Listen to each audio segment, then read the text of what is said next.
Hello, നല്ല നമസ്കാരം. PWD proposal wedding divorce ഞങ്ങളുടെ ഓസ്ട്രേലിയയിലെ കുറേ കലാകാരന്മാരും കലാകാരികളുമൊക്കെ ചേർന്ന് ഉണ്ടാക്കിയ 1 മണിക്കൂറിന് താഴെയുള്ള ഒരു ചെറിയ സിനിമ. ഒറ്റവാക്കിൽ പറഞ്ഞാൽ ഈ സിനിമ അപരാധം എന്ന് പറയാൻ പറ്റില്ല. അപരാധം എന്നൊക്കെ പറഞ്ഞ് ഇത്തിരി കൂടി ഗ്രേഡ് കൂട്ടാൻ ഞാൻ ഉദ്ദേശിക്കുന്നില്ല. മലങ്കൾട്ടാണ്. അതുകൊണ്ട് തന്നെ പിന്നെ ഞാൻ ആ മലങ്കൾട്ടാണെന്ന് കണ്ടപ്പോൾ തന്നെ കുറച്ച് കഴിഞ്ഞപ്പോൾ തന്നെ സിനിമ തുടങ്ങിയൊരു 6 മിനിറ്റ് കഴിഞ്ഞപ്പോൾ തന്നെ മലങ്കൾട്ടാണെന്ന് എനിക്ക് കണ്ടപ്പോൾ തോന്നിയപ്പോൾ തന്നെ നായികയും കാണിച്ചു കഴിഞ്ഞപ്പോൾ തന്നെ എനിക്ക് മനസ്സിലായി മലങ്കൾട്ടാണ് എന്ന് തോന്നിയതപ്പോൾ പിന്നെ ഞാൻ അതനുസരിച്ചിട്ട് ആസ്വദിച്ചു, കുറേയൊക്കെ ചിരിച്ചു. കുറേ നല്ല സീനുകളൊക്കെ ഉണ്ടായിരുന്നു, ചിരിച്ചു. അപ്പോൾ ഇതിൻ്റെ പോസിറ്റീവ് പറയാം, കാരണം നെഗറ്റീവാണ് കൂടുതൽ പറയാനുള്ളത്. അപ്പോൾ ഇതിൻ്റെ പോസിറ്റീവ് പറയാം. ഇതിൽ ഫസ്റ്റ് എന്നെ ഇമ്പ്രസ് ചെയ്തത് ഇതിൻ്റെ പൊളിറ്റിക്സാണ്. കണ്ടത്തെ പുല്ല് കണ്ടിട്ട് ഇവിടെ പോത്തിനെ വളർത്തണ്ട എന്നുള്ള ആ പൊളിറ്റിക്സ്. ഇതേ സാധനം പല രീതിയിൽ പല വേർഷൻ നമ്മുടെ മലയാള സിനിമയിലുണ്ട്. പ്ലോട്ടിന് നമുക്ക് അക്സെപ്റ്റ് ചെയ്യാം, പക്ഷേ സ്ക്രീൻ പ്ലേ നെഗറ്റീവ് പറയുമ്പോൾ പറയാം. അപ്പോൾ ആ പ്ലോട്ട് എനിക്ക് ഭയങ്കരമായിട്ട് ഇഷ്ടപ്പെട്ടു.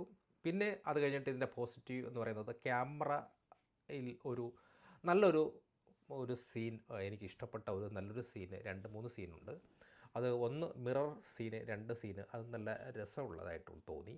പിന്നെ ഒരു സ്വിമ്മിംഗ് പൂളിനകത്തുള്ള പിന്നെ കാമിതാക്കൾ തമ്മിലുള്ള ആ ഒരു സീനും നല്ല രസമുണ്ടായിരുന്നു. അതിൻ്റെ ഷാഡോ ഒക്കെ വെള്ളത്തിൽ കാണുന്നതും അപ്പുറത്ത് അവർ നിന്ന് പെർഫോം ചെയ്യുന്നതും ഒക്കെ അങ്ങനെയുള്ള ഒരു നല്ലൊരു ഒരു ഫ്രെയിം ഉണ്ടായിരുന്നു ഇതിൽ.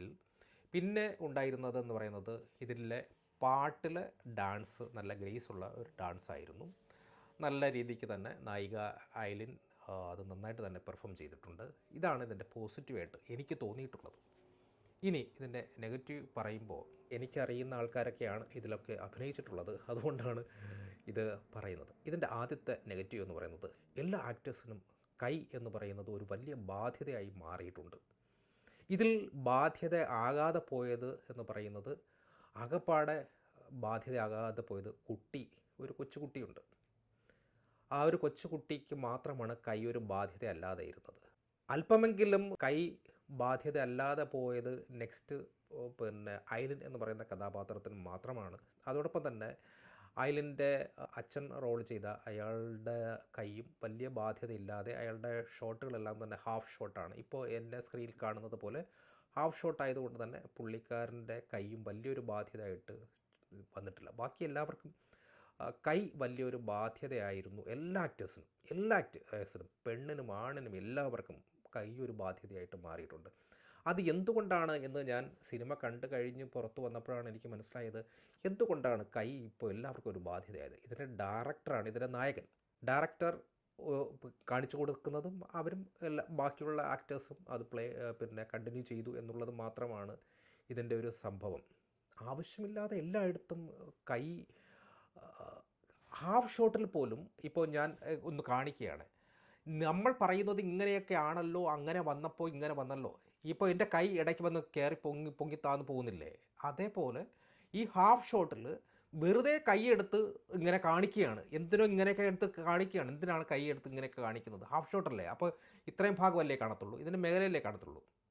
അപ്പോൾ ഇതിനിടയിൽ കൂടെ കൈയെടുത്ത് ഇങ്ങനെ പൊക്കുന്നു, കാലെടുത്ത് എന്ത് ഊളത്തരങ്ങളൊക്കെ കാണിക്കുന്നത് ഓരോരുത്തരും കാണിക്കുന്നത്. പെർഫോമൻസ് ഹാഫ് ഷോട്ടിൽ പോലും കൈ എടുത്ത് കൈയൊക്കെ വെച്ച വിരലുകളൊക്കെ അഭിനയിക്കാൻ വേണ്ടി നിങ്ങളാരും ലാലേട്ടന്മാരാണോ?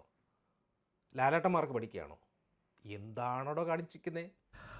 അഴകിയ റൗണ്ടിൽ ഇന്നസെൻ്റിൻ്റെ ഒരു സീനുണ്ട്. അത് പഞ്ചായത്ത് പ്രസിഡന്റ് നമ്മുടെ മമ്മൂട്ടിയെ കാണാൻ പോകുമ്പോൾ ഇത് കസേരയിൽ ഇരുന്നിട്ട് കാലിൻ്റെ ഫ്രണ്ടിൽ ഇങ്ങനെ നീട്ടി കൈ ഇങ്ങനെ വെച്ചുകൊണ്ട് ഇങ്ങനെ ഇരിപ്പുണ്ടല്ലോ, ഇങ്ങനെ മസിൽ പിടിച്ച്. എന്നിട്ട് പ്രാണയത്തെ പഞ്ചായത്ത് അതേപോലെ ഒരു സീന് ഇതിലുണ്ട്. ചെറുക്കൻ്റെ അച്ഛൻ. അത് കഴിഞ്ഞിട്ട് പിന്നെ സാധാരണ നമ്മൾ ഒരാളോട് പേര് ചോദിക്കുമ്പോൾ എന്താണ് പേര് എന്ന് എവിടെയോ കണ്ടിട്ടുണ്ടല്ലോ, എന്താണ് പേര് എന്നൊക്കെ ചോദിക്കുമ്പോൾ നമ്മൾ അങ്ങനെയാണല്ലോ സാധാരണ ചോദിക്കുക. ഇത് ചോദിക്കുന്നത് എന്താണ് പേര്, കൈ നീട്ടി അത് സഡൻലി എന്താണ് പേര്. അത് സാറ എന്ന് പറയുന്ന അഡ്വക്കേറ്റ് കഥാപാത്രം ആണ് പേര് ചോദിക്കുന്നത്, ആണെന്ന് തോന്നുന്നു. യെസ്. അങ്ങനെ മൊത്തത്തിൽ ബാധ്യതയോട് ബാധ്യതയാണ് കൈ, എല്ലാവർക്കും ബാധ്യതയാണ്. അടുത്തത് അനിമേഷൻ. ഈ സിനിമയുടെ തുടക്കവും അവസാനവും അനിമേഷനിലാണ് തീരുന്നത്. ഈ അനിമേഷനിൽ അനിമേഷൻ പഠിക്കുന്ന വിദ്യാർത്ഥികൾ പോലും ഇതിനേക്കാൾ കിടിലായിട്ട് ചെയ്യുമല്ലോ. സ്കൂൾ കുട്ടികൾ പോലും ഇതിനേക്കാൾ നന്നായിട്ട് ചെയ്യും എന്ന് എനിക്ക് തോന്നി. അനിമേഷൻ ഒരു ലുക്ക് പോലും ഇല്ലടോ അനിമേഷന്. AI വെച്ച് ചെയ്താൽ മതിയായിരുന്നു, ഇതിനേക്കാളും കിടിലമാകുമായിരുന്നല്ലോ. എന്ത് അനിമേഷനോട് ചെയ്തു വെച്ചിരിക്കുന്നത്? അയ്യ്. മറ്റൊന്ന് പറയുന്നത്, പലയിടത്തും പ്ലെയിൻ ആയിരുന്നു ബാക്ക്ഗ്രൗണ്ട് സ്കോർ. പലയിടത്തും വളരെ അധികം പ്ലെയിൻ ആയിട്ടാണ് എനിക്ക് തോന്നിയത്. ചില സീനുകളിലൊന്നും ഇനി കല്യാണം കഴിഞ്ഞാൽ പള്ളിയിൽ വെച്ച് കല്യാണം കഴിഞ്ഞാൽ എന്ത്, കഴിഞ്ഞില്ലെങ്കിൽ എന്ത് എന്ന് പറയുന്ന ചില സീനുകൾ, അവിടെ ഒന്നും മ്യൂസിക്കില്ല. വളരെ പ്ലെയിനായിട്ടുള്ള ഒരു വലിയൊരു സംഭവത്തെ എലിവേറ്റ് ചെയ്യേണ്ട സ്ഥലമാണ് ആ ഡയലോഗ് എന്ന് പറയുന്നത്. അത്രയും പ്രാധാന്യമുള്ള ഈ സിനിമയ്ക്കകത്ത് വളരെ പ്രാധാന്യമുള്ള ഒരു ഡയലോഗാണ്. അവിടെ ഒന്നും മ്യൂസിക് ഒന്നുമില്ല, വളരെ പ്ലെയിനാണ്. കുറേ സെൻറ്റി സീനുകളിൽ പ്ലെയിനാണ്. അതോടൊപ്പം തന്നെ അഡ്വക്കേറ്റ് സാറ എന്ന് പറയുന്ന കഥാപാത്രം പറയുന്ന ചില വളരെയധികം വാല്യുബിൾ പോയിൻ്റ് കുറേ സാധനങ്ങൾ പറയുന്നുണ്ട്. അവിടെയെല്ലാം പ്ലെയിനായിട്ടാണ് സീനുകളെ ഒന്നും എലിവേറ്റ് ചെയ്യുന്ന മ്യൂസിക്കൊന്നും ഇല്ല, വളരെ പ്ലെയിനായിട്ട് എനിക്ക് തോന്നി. പിന്നെ ഇതിൻ്റെ സംഗീതം കൂടി പറഞ്ഞു പോകണം. ഇതിൻ്റെ ഈ പാട്ട് എന്തിനു വേണ്ടിയാണ് തിരികെ കയറ്റിയതാണോ? പാട്ടിന് വേണ്ടി പാട്ട് തിരികെ കയറ്റിയതായിട്ട് എനിക്ക് തോന്നി. നിങ്ങൾ കോളേജിൽ പാടിയ പാട്ട് എനിക്ക് ഒന്നുകൂടെ കേൾക്കണം എന്ന് പറഞ്ഞുകൊണ്ട് പാടുന്നതും ഫീമെയിൽ. അത് കല്യാണം കഴിക്കാൻ പോകുന്ന ആളോട് പറയുന്നതാണ്, നിങ്ങൾ കോളേജിൽ പാടിയ പാട്ട് എനിക്ക് കേൾക്കണം. +2 കഴിഞ്ഞ് UK പോയാൽ നിനക്കെങ്ങനെ അറിയാമെന്നൊക്കെ ചോദ്യം. എന്തൊക്കെ ഊളത്തരടോ. എന്നിട്ട് പാട്ട് പിന്നെ എന്തിനോ വേണ്ടി തിരികെ കയറ്റി.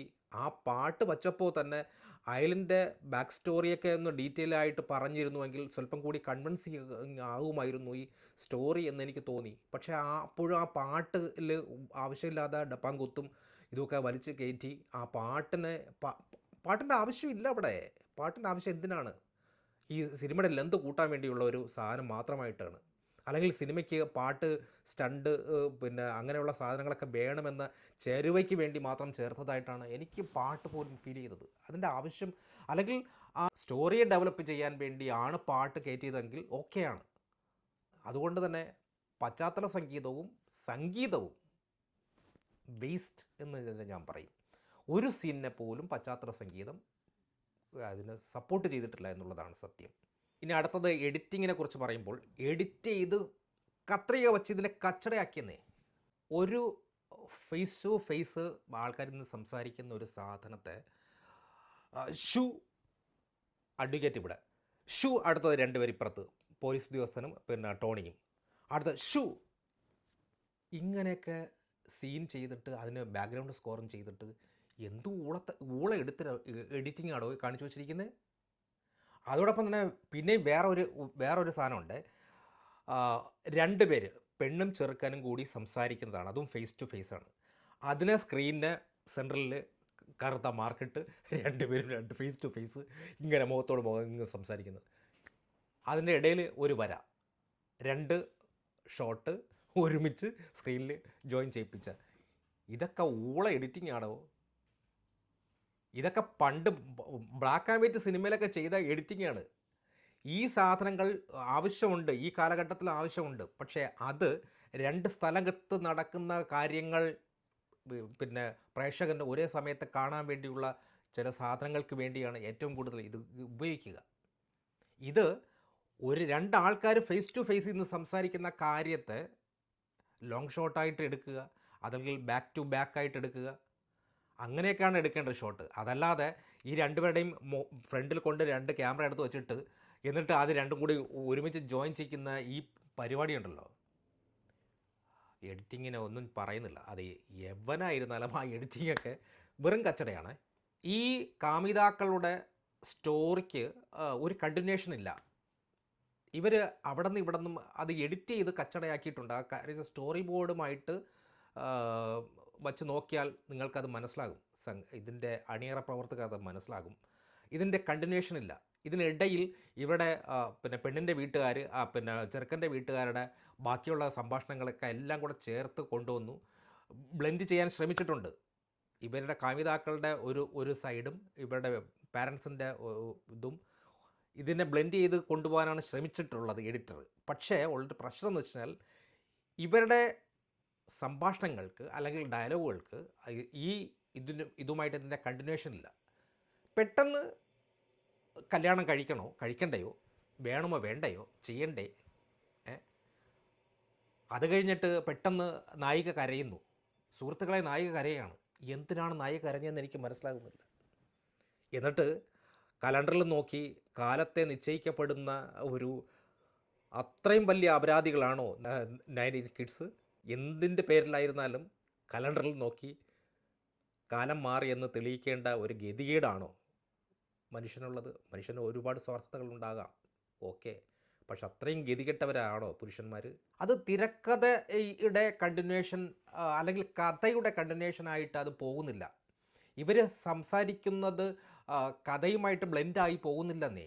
ഈ കാമിതാക്കൾ സംസാരിക്കുന്ന സാധനങ്ങൾ പലപ്പോഴും പല ഇതും അതിൻ്റെ കണ്ടിന്യൂഷൻ, ഒരു സീനിന് കഴിഞ്ഞിട്ട് മറ്റേ ഫാമിലിയെ കൂടി എടുത്ത് ബ്ലെൻഡ് ചെയ്തിട്ട് ഇങ്ങോട്ട് വരുമ്പോൾ പിന്നെയും കാമിതാക്കളിലേക്ക് വരുമ്പോൾ, പ്രധാന കഥാപാത്രങ്ങളിലേക്ക് വരുമ്പോൾ അവരുടെ സംഭാഷണം കണ്ടിന്യൂഷൻ കിട്ടുന്നില്ല. അതുകൊണ്ട് പിന്നെ ഈ തിരക്കഥയുടെ കാര്യത്തിൽ എനിക്ക് എങ്ങനെയെങ്കിലും കഥ തീർത്താൽ മതി എന്ന് പറയുന്ന രീതിയിലേക്കാണ് കഥയെ കൊണ്ട് എത്തിച്ചു വച്ചിരിക്കുന്നത്. ക്ലൈമാക്സ് എങ്ങനെയെങ്കിലും അവസാനിപ്പിക്കണം എന്നുള്ള രീതിയിലാണ് ക്ലൈമാക്സ് കൊണ്ട് എത്തിച്ചിരിക്കുന്നത്. ടോണി എന്ന് പറയുന്ന ഒരു സിനിമാക്കാരൻ, അഡ്വക്കേറ്റായിട്ടുള്ള സിനിമാക്കാരൻ, അല്ലെങ്കിൽ അദ്ദേഹം കംപ്ലീറ്റ് ചെയ്യാത്ത ഒരു ക്യാരക്ടറാണ്. LLB കംപ്ലീറ്റ് ചെയ്തിട്ടില്ലെന്ന് തോന്നുന്നു. അപ്പോൾ അങ്ങനെയുള്ള ടോണി എന്ന് പറയുന്ന ഒരു സൂത്രധാരനിലൂടെ കഥ പറയാൻ ശ്രമിച്ച ആ ഒരു തോട്ട് നല്ലതാണ്. പക്ഷേ അദ്ദേഹത്തിലൂടെ കഥയെ എൻഡ് ചെയ്യിപ്പിക്കണമായിരുന്നു. പിന്നെ ഉള്ളതെന്ന് വെച്ച് കഴിഞ്ഞാൽ ഇതിൻ്റെ സൗണ്ട് ഡിസൈനിങ് കൂടി പറയണം. നായികയുടെ സൗണ്ടും പിക്ചറൈസേഷനും ബ്ലെൻഡായിട്ടില്ല. രണ്ടും രണ്ട് ലെവലിലാണ് നിൽക്കുന്നത്. അത് ഫോക്കസ് ഷോട്ടുകളിൽ നോക്കുമ്പോൾ മനസ്സിലാകും. സൗണ്ട് ഡിസൈനിങ്ങിൽ ചില പ്രശ്നങ്ങൾ ഉണ്ടായിരുന്നു എന്നുള്ളത് പറയാം. പിന്നെ സൗണ്ട് മൊത്തത്തിൽ പിന്നെ ബാക്കിയുള്ള ബാക്ക്ഗ്രൗണ്ട് സ്കോറും പാട്ടൊക്കെ നല്ല കിടിലമായിട്ട് തന്നെ പിന്നെ ചെയ്തിട്ടുണ്ട്, ഡിസൈൻ ചെയ്തിട്ടുണ്ട്. പക്ഷേ ചില ഈ എഡിറ്റിങ്ങിൽ സീനും ഇതുമായിട്ട് സൗണ്ടുമായിട്ട് മാച്ച് ആയിട്ടില്ല. നായികയുടെ സൗണ്ട് പ്രത്യേകിച്ച് ഐലിൻ എന്ന് പറയുന്ന കഥാപാത്രത്തിൻ്റെ സൗണ്ട് ഒട്ടും തന്നെ മാച്ച് ആകുന്നില്ല എന്നുള്ളതാണ്. ലോങ് ഷോട്ടുകളൊക്കെ എല്ലാം അഡ്ജസ്റ്റ് ചെയ്യാമെങ്കിൽ പോലും ഫോക്കസ് ഷോട്ടുകളൊക്കെ ഡിസൈനിങ്ങിൽ വന്ന മിസ്റ്റേക്കാണെന്നാണ് തോന്നുന്നത്. അത് എഡിറ്ററും സൗണ്ട് ഡിസൈനറും കൂടി ഒരുമിച്ച് നിന്ന് ചെയ്യേണ്ട ഒരു സാധനമായിരുന്നു. അതുകൊണ്ട് തന്നെ അത് അടാർ വേസ്റ്റാണ്. ഇനി ഇതിൻ്റെ തിരക്കഥയെക്കുറിച്ച് പറയുമ്പോൾ, പാലസ് എവിടെയാണ് സ്ഥിതി ചെയ്യുന്നത്? എവിടെയൊക്കെയാണ് ഈ പാലക്കാരായിട്ടുള്ള ചെറുക്കൻ്റെ വീട്ടുകാർ എല്ലാവരും കൂടി പാലയിൽ വെച്ച് കല്യാണമൊക്കെ നടത്താമെന്ന് പറഞ്ഞിട്ട് പാലക്കാരെല്ലാം കൂടി ഇങ്ങോട്ട് വരികയാണല്ലോ. എവിടെയാണ് ഈ തണുപ്പൊക്കെ ഉള്ള സ്ഥലം? ഈ പെണ്ണും ചെറുക്കനും കാണുന്ന സീനിൽ പറയുന്നുണ്ട് ഒരു ജാക്കറ്റ് ഇടണ്ടേ. അല്ല, ഇവിടെ തണുപ്പ് ശീലമായിപ്പോയി. അതെവിടെയാണ് ഈ പാലസ് സ്ഥിതി ചെയ്യുന്നത്? അത് എവിടെയെങ്കിലും മെൻഷൻ ചെയ്തതായിട്ട് ഞാൻ ഓർക്കുന്നില്ല, എൻ്റെ മെമ്മറിയിൽ കിട്ടുന്നില്ല. ഇനിയിപ്പോൾ ഞാൻ ശ്രദ്ധിക്കപ്പെടാതെ പോയതാണോ എന്ന് എനിക്കറിയില്ല. ഈ പാലസ് എവിടെയാണ് സ്ഥിതി ചെയ്യുന്നതെന്ന് എനിക്കൊരു പിടിയില്ല. ഒരു പോലീസ് ഉദ്യോഗസ്ഥൻ്റെ മോൾ, കൊച്ചുകുട്ടി, ആ കൊച്ചുകുട്ടിയുടെ പ്ലോട്ടാണ് മുതിർന്ന വ്യക്തിക്ക് ക്ലിക്കാവുന്നത്. അതാണല്ലോ ഇതിൻ്റെ പ്ലോട്ട്. ആ പ്ലോട്ട് ഒരു കുട്ടിത്തമാണോ അല്ലെങ്കിൽ അതൊരു സീരിയസ് സബ്ജക്റ്റാണോ എന്നുകൂടി മുഴുനീളമായിട്ട് അതിനെ പ്രൂവ് ചെയ്യാനുള്ളൊരു ശ്രമം ഉണ്ടാകേണ്ടതായിരുന്നു. അതാണ് ഈ തിരക്കഥയുടെ ഒരു കുഴപ്പം. അല്ലായിരുന്നുവെങ്കിൽ ഒരുപക്ഷെ ആ പ്ലോട്ടിനെ സ്വല്പം കൂടി ഡെവലപ്പ് ചെയ്തിരുന്നുവെങ്കിൽ സ്വല്പം കൂടി മനോഹരമാകുമായിരുന്നു എന്നുള്ളതാണ് ഇതിൻ്റെ സ്ക്രീൻ പ്ലേയുടെ കാര്യത്തിൽ എനിക്ക് പറയാൻ തോന്നിയത്. ഇതിൻ്റെ ഡീറ്റെയിൽ ആയിട്ട് കണ്ട് നിങ്ങൾക്കും അഭിപ്രായം പറയാം.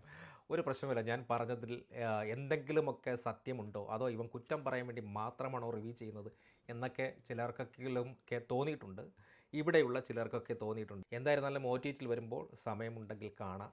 1 മണിക്കൂറിന് താഴെയുള്ള ഒരു സിനിമ ആയതുകൊണ്ട് തന്നെ കാണാം. നമ്മുടെ കൂട്ടത്തിലുള്ള അല്ലെങ്കിൽ നമ്മുടെ സഹോദരങ്ങളാണല്ലോ ഇതൊക്കെ ചെയ്തത്. അതുകൊണ്ട് തന്നെ അവരെ ഒന്ന് സപ്പോർട്ട് ചെയ്യുന്ന രീതിയിൽ OTTയിൽ വരികയാണെങ്കിൽ കണ്ട് അവരെ പ്രോത്സാഹിപ്പിക്കുക. Okay, thank you.